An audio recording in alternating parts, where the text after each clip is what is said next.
Hi hello ಎಲ್ರಿಗೂ ನಮಸ್ಕಾರ. So ನೀವು ನೋಡ್ತಾ ಇದ್ದೀರಾ ವೈಆರ್ ನಾಟಿ ಕೋಳಿ ಫಾರಂ ಯೂಟ್ಯೂಬ್ ಚಾನಲ್. ಸೊ ಈ ವಿಡಿಯೋದಲ್ಲಿ ಏನಪ್ಪ ಹೇಳ್ತಾ ಇದ್ದೀನಿ ಅಂತಂದರೆ, ನಾನು ನಿಮಗೆ ಹೇಳಕ್ಕೆ ಬರ್ತಾ ಇದ್ದೀನಿ ಅಂತಂದರೆ ಕೋಳಿ ಸಾಕಾಣಿಕೆ ಬಗ್ಗೆ, ಅದರಲ್ಲೂ ನಾಟಿ ಕೋಳಿ ಸಾಕಾಣಿಕೆ ಬಗ್ಗೆ. ಸೊ ಇದರಲ್ಲಿ ಪ್ಯೂರ್ ನಾಟಿ ಕೋಳಿ ಸಾಕಾಣಿಕೆ ಹೇಗೆ ಮಾಡೋದು, ಅದರ ಶೆಡ್ ನಿರ್ಮಾಣ ಹೆಂಗೆ, ಅದರದ್ದು ಆಹಾರ ಪದ್ಧತಿಗಳೇನು, ನಾಟಿ ಕೋಳಿ ಅಂತಂದರೆ ಏನು, ಯಾವ ರೀತಿ ಇರುತ್ತೆ, ಸೊ ಇದನ್ನು ನಾನು ನಿಮಗೆ ತಿಳಿಸ್ತಾ ಹೋಗ್ತೀನಿ. ಸೊ ಮೊದಲಿಗೆ ನಾವು ನೋಡಬೇಕಾಗಿರೋದು, ನಾಟಿ ಕೋಳಿ ಸಾಕಾಣಿಕೆಗೆ ಶೆಡ್ ತುಂಬ ಬಹಳ ಮುಖ್ಯ ಅಂತ ಎಷ್ಟೋ ಜನ ಹೇಳ್ತಾ ಇರ್ತಾರೆ. ಸೊ ಏನಕ್ಕಪ್ಪ ಅಂತಂದರೆ, ಅದಕ್ಕೆ ನಿರ್ದಿಷ್ಟವಾದ ಒಂದು ಜಾಗ ಬೇಕು ಅಂತ ಎಷ್ಟೋ ಜನ ತಿಳ್ಕೊಂಡಿದ್ದಾರೆ. ಸೊ ಅದು ಬೇಸಿಕಲಿ ತಪ್ಪು. ಯಾಕಂದರೆ ನಾಟಿ ಕೋಳಿ ಅಂತಂದರೆ ಅದು ನ್ಯಾಚುರಲ್ ಆಗಿ ಬೆಳೆಯುವಂಥದ್ದು. ಸೊ ನಿಮಗೆ ಅದು ಇಂಥ ಶೆಡ್ಡೇ ಬೇಕು, ನಂಗೆ ಹೈಟೆಕ್ ಶೆಡ್ ಬೇಕು, ಈ ಥರ ಲೈಟ್ ವ್ಯವಸ್ಥೆ ಬೇಕು, ಈ ಥರ ಅದು ಬೇಕು ಇದು ಬೇಕು ಅಂತಂತ ಯಾವುದೇ ಆ ಕೋಳಿಗೆ ಇರೋದಿಲ್ಲ. ಸೊ ಅದು ಬಂದು ನ್ಯಾಚುರಲ್ ಆಗಿ ಬೆಳೆಯೋದ್ರಿಂದ ಅದಕ್ಕೆ ನಾವು ಒಂದು ಸೇಫ್ಟಿ, ನಮ್ಮ ಒಂದು ಉದ್ದೇಶದಿಂದ, ನಮ್ಮ ಒಂದು ಸ್ವಪ್ರಯತ್ನದಿಂದ ನಾವು ಅದಕ್ಕೆ ಒಂದು ಸೇಫ್ಟಿ ಅನ್ನೋದೊಂದು ಬಹಳ ಇಂಪಾರ್ಟೆಂಟ್. ಸೊ ಇದರಲ್ಲಿ ನಾವು ಸೇಫ್ಟಿ ಮಾಡಬೇಕೆ ಹೊರತು ಲಕ್ಷಾಂತರ ರೂಪಾಯಿ ಕೊಟ್ಟು ಇದಕ್ಕೆ ಶೆಡ್ ಮಾಡೋಂಥ ಅವಶ್ಯಕತೆ ಇಲ್ಲ. ಸೊ ಎಷ್ಟೋ ಯುವ ರೈತರು, ಯುವ ಉದ್ಯಮಿಗಳು, ಹಾಗೆ ಯುವಕರು ತುಂಬ ಈಗ ನಾಟಿ ಕೋಳಿ ನಾನು ಏನು ಸಾಕಾಣಿಕೆ ಮಾಡಬೇಕು ಅಂತ ಬರ್ತಾರೋ ಅವ್ರೆಲ್ಲರೂ 50,000, ಲಕ್ಷ, 1.5 ಲಕ್ಷ ಅಂತ ಲಕ್ಷಗಟ್ಟಲೆ ಒಂದು ಈ ನಾಟಿ ಕೋಳಿ ಸಾಕಾಣಿಕೆ ಮಾಡೋಕ್ಕೆ ಶೆಡ್ ನಿರ್ಮಾಣ. ಸೊ ಈ ಶೆಡ್ ನಿರ್ಮಾಣಕ್ಕೆ ಲಕ್ಷಗಟ್ಟಲೆ ಇನ್ವೆಸ್ಟ್ ಮಾಡ್ತಾ ಇರ್ತಾರೆ. ಸೊ ಬೇಸಿಕ್ಕಾಗಿ ಅವ್ರೆಲ್ರಿಗೂ ಒಂದು ಕಿವಿ ಮಾತು ಹೇಳ್ತೀನಿ. ಸೊ ಯಾವುದೇ ಕಾರಣಕ್ಕೂ ನೀವು ಲಕ್ಷಗಟ್ಟಲೆ ಇನ್ವೆಸ್ಟ್ ಮಾಡೋಂಥ ಅವಶ್ಯಕತೆ ಇಲ್ಲ. ಏನಕ್ಕೆ ಅಂದರೆ ನಾಟಿ ಕೋಳಿ ಬಂದು ಅದು ಆರ್ಗಾನಿಕ್ ಆಗಿ, ಅಂದರೆ ನ್ಯಾಚುರಲ್ ಆಗಿ ಬೆಳೆಯುವಂಥದ್ದು. ಸೊ ಇದಕ್ಕೆ ನೀವು ಲಕ್ಷಗಟ್ಟಲೆ ಖರ್ಚು ಮಾಡಿ ಒಂದು ಶೆಡ್ ಮಾಡೋಂಥ ಅವಶ್ಯಕತೆ ಇಲ್ಲ. ಸೊ ಈ ಒಂದು ನಿಟ್ಟಿನಲ್ಲಿ ನಾನು ನಿಮಗೆ ಒಂದು 200 ರಿಂದ 250 ನಾಟಿ ಕೋಳಿ ಸಾಕಾಣಿಕೆ ಮಾಡೋಕ್ಕೆ ಒಂದು ಶೆಡ್ ನಿರ್ಮಾಣ ಮಾಡಿದ್ದೀನಿ. 15 ಅಡಿ ಅಗಲ, 20 ಅಡಿ ಉದ್ದಕ್ಕೆ. ಮಿನಿಮಮ್ ಅಂದರೆ ನಾವು 200 ರಿಂದ 250 ನಾಟಿ ಕೋಳಿ ಇದರಲ್ಲಿ ಸಾಕಾಣಿಕೆ ಮಾಡ್ಬೋದು. ಸೊ ಈ ಶೆಡ್ ಬಗ್ಗೆ ನಾನು ನಿಮಗೆ ಪೂರ್ತಿಯಾಗಿ ತಿಳಿಸ್ತಾ ಬರ್ತೀನಿ. ಸೊ ನೋಡಿ, ಇಲ್ಲಿ ತೋರಿಸ್ತಾ ಇದ್ದೀನಿ ನಾವು ಮಾಡಿರೋ ಶೆಡ್ಡು. ಸೊ 15 ಅಡಿ ಅಗಲ, 20 ಅಡಿ ಉದ್ದ. ಮೇಲ್ಗಡೆ ಹಾಕಿರೋದು ವೈಟ್ ಕಲರ್ ಕಾಣ್ತಿರೋದು ಬಂದು ನಾನು ನಿಮಗೆ ಮೊದಲೇ ಹೇಳ್ದಂಗೆ solar panel sheet. So 0.4 mm thickness ಇರುತ್ತೆ. ಅದು ಒಂದು 10 ವರ್ಷ ಗ್ಯಾರಂಟಿ ಇರುತ್ತೆ. ನಮಗೆ ಅವ್ರ ಕಂಪ್ನಿ ಕಡೆಯಿಂದನೇ ಹೇಳಿದ್ದಾರೆ, ಒಂದು 10 ವರ್ಷ ಗ್ಯಾರಂಟಿ ಇದೆ. ಅದು ಏನು ಮಳೆ ಬಂದರೆ ಏನೂ ಆಗೋಲ್ಲ, ಬಿಸಿಲು ಬಂದರೆ ಏನೂ ಆಗೋಲ್ಲ. ಒಳಗಡೆ ಈಟು ಸಹ ಅಷ್ಟೇನು ಇರಲ್ಲ, ನಾರ್ಮಲಾಗಿ ಇರುತ್ತೆ. ಸೊ ನೋಡಿ, ಇದು ನಾನು ಮೊಟ್ಟೆ ಇಡಲಿಕ್ಕೆ ಒಂದು ಸಿಸ್ಟಮ್ ಮಾಡಿದ್ದೀನಿ. ಸೊ ಹಳೆ ಟೈರ್ಗಳಿಗೆ ಕಟ್ಟಿ ಮೇಲ್ಗಡೆ ಒಂದು ಟಬ್ ಬಿಟ್ಟರೆ ಅದು ಅಲ್ಲೇ ಮೊಟ್ಟೆ ಇಕ್ಕುತ್ತೆ. ಆ ಮೊಟ್ಟೆ ನಾವು ಕಲೆಕ್ಟ್ ಮಾಡ್ಕೋಬೋದು. ಅದೊಂದು ಅಭ್ಯಾಸ ಆಗುತ್ತೆ ಅದೇ ಜಾಗದಲ್ಲಿ. ನೋಡಿ, ಇಲ್ಲೂ ಸಹ ಕೆಳಗಡೆನೂ ಮೊಟ್ಟೆ ಇಟ್ಟೈತೆ. ಸೊ ಅದರ ಈ ಮೊಟ್ಟೆಗಳನ್ನ ಅಲ್ಲಲ್ಲೇ ಬಿಟ್ಬಿಡ್ಬೇಕು. ಏನಕ್ಕೆ ಅಂದರೆ ಇಂದ ಸುತ್ತಲೂ ನಮಗೆ ಕ್ಲೋಸ್ ಮಾಡಿರೋದ್ರಿಂದ ಯಾವುದೂ ಬಂದು ತಿನ್ನೋಲ್ಲ ಸದ್ಯಕ್ಕೆ, ನಾಯಿ ನರಿ ಏನೂ ಬರೋಲ್ಲ. ಸೊ ಅದಕ್ಕೆ ಅದನ್ನ ಹಂಗೆ ಬಿಟ್ಟಿದ್ದೀನಿ. ಯಾಕಂದರೆ ಅಲ್ಲೇ ಕಾವು ಕೂರಿಸಿ ಅಲ್ಲೇ ಮರಿ ಮಾಡುತ್ತೆ ಅಂತ. ನೋಡಿ, ಇದು ಅಡಿಕೆ ಪಟ್ಟಿ ಹೊಡೆದಿದ್ದೀವಿ.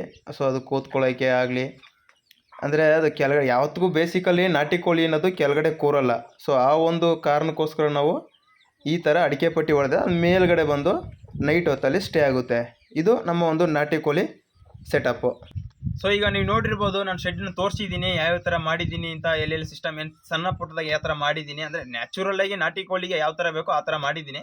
ಸೊ ಈ ಒಂದು ಶೆಡ್ ವಿಸ್ತೀರ್ಣ ಬಂದು 15 ಅಡಿ ಅಗಲ ಇದೆ, 20 ಅಡಿ ಉದ್ದ ಇದೆ. ಸೊ ಈ 15 ಅಡಿ ಅಗಲ, 20 ಅಡಿ ಉದ್ದ ಈ ಶೆಡ್ ನಿರ್ಮಾಣಕ್ಕೆ ನನಗಾಗಿದ್ದ ವೆಚ್ಚ ಬಂದು ಕೇವಲ 10,000 ಅಷ್ಟೇ. ಸೊ ಈ 10,000 ವೆಚ್ಚದಲ್ಲೇ ಶೆಡ್ ನಿರ್ಮಾಣ ಮಾಡಿದ್ದೀನಿ. ಸೊ ಅದಕ್ಕೆ ಮೇಯ್ನ್ ಉದ್ದೇಶಪೂರ್ವಕವಾಗಿ ನಾನು ಏನು ಹೇಳ್ತಾ ಇದ್ದೀನಿ ಅಂತಂದರೆ, ಮೇಲ್ಗಡೆ ಎಷ್ಟೋ ಜನ ಈಗ ಶೆಡ್ ಮಾಡ್ತಾರೆ, ಶೀಟ್ ಹಾಕ್ತಾರೆ. ತೆಂಗಿನ ಗರಿ ಹಾಕೋದಿದೆ, ಅದನ್ನ ಹಾಕ್ತಾಯಿದ್ರು, ಈಗ ಅದು ಆಗ್ತಾ ಇಲ್ಲ. ಈಗ ಬರೀ ಶೀಟ್ ಹಾಕ್ತಾರೆ, ಸಿಮೆಂಟ್ ಶೀಟ್ ಹಾಕ್ತಾರೆ. ಸೊ ಆ ಸಿಮೆಂಟ್ ಶೀಟ್ ನಿಮಗೆ ಒಂದೊಂದು ಬಂದು 900, 1000 ಆ ಥರ ಇರುತ್ತೆ. ಸೊ ನಾನು ಹೇಳೋದು ಅದನ್ನು ನೀವು ಕಮ್ಮಿ ಮಾಡಿರಿ. ಯಾಕಂದರೆ ನೀವು ತುಂಬ ಫಸ್ಟ್ ಅನುಭವ ಆಗಬೇಕು. ಒಂದು ನಾರ್ಮಲಾಗಿ ಸಿಂಪಲಾಗಿ ನಿಮ್ಮ ಮನೇಲೇ ಏನೈತೋ ವೇಸ್ಟ್ ಮರಗಳಿರ್ಬೋದು, ಬೇರೆ ಬೇರೆ ಏನೋ ಥಿಂಗ್ಸ್ಗಳಿರ್ಬೋದು, ಅದರಿಂದನೇ ನೀವು ಫಸ್ಟ್ ಒಂದು ಶೆಡ್ ಮಾಡಿರಿ. ಅಂದರೆ ಒಂದೇ ಸರಿ 100, 200, 300 ಕೋಳಿಗಳನ್ನ ತಗೊಂಡು ಬಿಡೋಕ್ಕೆ ಹೋಗಲೇಬೇಡಿ. ಸೊ ಬೇಸಿಕ್ಕಾಗಿ ನೀವು ಒಂದು 10 ಕೋಳಿ ತಗೊಂಡು ಬಿಡ್ರಿ. ಯಾಕಂದರೆ ಅದರಲ್ಲಿ ನಿಮಗೆ ಹೋಗು ಏನೇನೈತೋ ಪ್ರತಿಯೊಂದು ಅದರಲ್ಲೇ ನೀವು ತುಂಬ ಕಾನ್ಸಂಟ್ರೇಷನ್ ಮಾಡ್ಬೋದು ಅದರಲ್ಲಿ. ಸೊ ತುಂಬ ಅಬ್ಸರ್ವೇಷನ್ ಮಾಡಬೇಕು ನೀವು ಅದರಲ್ಲಿ. ಅದು ಆ ಒಂದು ನಿಟ್ಟಿನಲ್ಲಿ ನಾವು ನೋಡೋದಾದರೆ ಫಸ್ಟು ಒಂದು 10 ತುಂಬ, ಯಾಕಂದರೆ ನೀವು 10 ಕೋಳಿನ ತುಂಬ ಪೇಷನ್ಸ್ ಇಟ್ಕೊಂಡು ನೀಟಾಗಿ ಸಾಕ್ದಿ ಅಂತಂದರೆ ಅದು ನಿಮಗೆ ಫ್ಯೂಚರಲ್ಲಿ ತುಂಬ ಲಾಭ ಕೊಡುತ್ತೆ. ಅದು ಯಾಕಂದರೆ 10 ಆಯಿತು. ಸೊ ಅದನ್ನು ನೀವು ನೀಟಾಗಿ ನೋಡಿಕೊಂಡು ಅದರಲ್ಲಿ ಬ್ರೀಡಿಂಗ್ ಮಾಡಿ ಅದನ್ನು ನೀವು ಜಾಸ್ತಿ ಮಾಡ್ತಾ ಹೋದಾಗ ನೀವು 100 ಕೋಳಿ ಸಾಕೋಂಥ ಟ್ಯಾಲೆಂಟ್ ನಿಮ್ಮಲ್ಲಿ ಅಲ್ಲಿರುತ್ತೆ.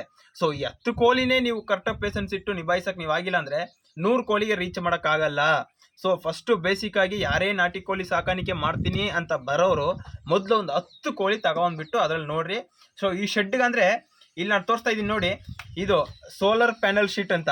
ಸೊ 0.4 mm ಥಿಕ್ನೆಸ್ ಇರುತ್ತೆ. ಸೊ ಇದು ತಮಿಳ್ನಾಡಲ್ಲಿ ಸಿಗುತ್ತೆ. ಬೇಕಾದ್ರೆ ಈ ನಂಬರ್ ಬೇಕಾದರೆ ನಾನು ಸ್ಕ್ರೀನ್ ಮೇಲೆ ಹಾಕಿರ್ತೀನಿ ಅಥವಾ ಡಿಸ್ಕ್ರಿಪ್ಷನಲ್ಲಿ ಕೊಟ್ಟಿರ್ತೀನಿ.